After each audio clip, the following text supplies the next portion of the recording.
wrote a joke a while ago where it was like, because John Lennon in 1975. Hold on, I'm sorry. Look, John Lennon, 1975, 1 second, but I didn't use the country accent to try to belittle him.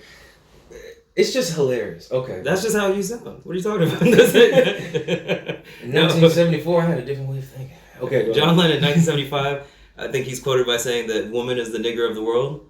And then it's true. And then later on that evening, what do you mean by that? He meant to say that, like, I suppose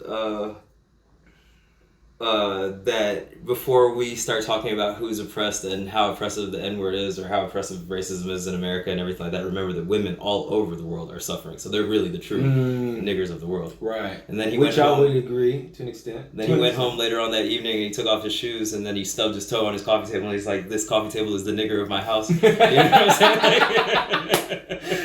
That's hilarious. It's a funny concept. Here's let me go back because this is the thing about going back to the red dot. The red dot, at least for me, just makes me want to. Some things I would say, you want to call it I wouldn't go Indian. back and clarify, right. But the red dot makes me want to clarify. So you said women are the nigga of the world, and I said to an extent. No, you said you agreed to an extent. I said I agree to an extent, and then I also said to an extent for a second time. To his point, to his logic. Which is understandable. But, hold on. Yes? Do you want me to pray without you? Okay, I'm coming. 1 second. Literally 15 seconds. Okay, we got 15 seconds. So,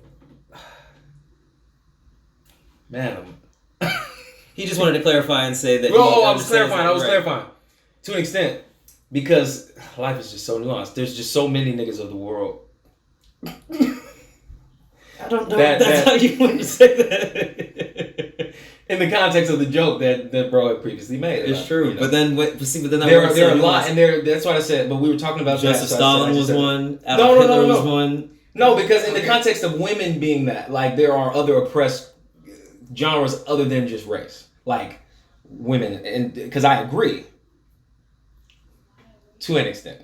Right. Like, there are probably other competitors, if you take subgenres and break them off, there would be no. I said I gotta be 100% honest. I said to an extent because men are also very much under attack in different aspects of culture. Yeah, and in different that women, I think, it's like there's different reasons, but there are, in my opinion, similar levels of currently that sort of distinction of being the nigga of the world. Right. Women universally and in some cultures are that 100%, like right now to this day, for just being women. Men similarly. You can also make the argument that nigger is a very American concept in that there has been no other nigger of the world except the one nigger that exists in the world. But it's in the context of the joke. We gotta remember it's in the context of the joke. See, the joke was mine. The quote was his, which is a real quote. About women being... Right. He never called his coffee table a nigger. It's just funny. Oh, you made that joke? Yes. That's a hilarious joke. I think those are two different contexts also because that's a very modern, this nigga.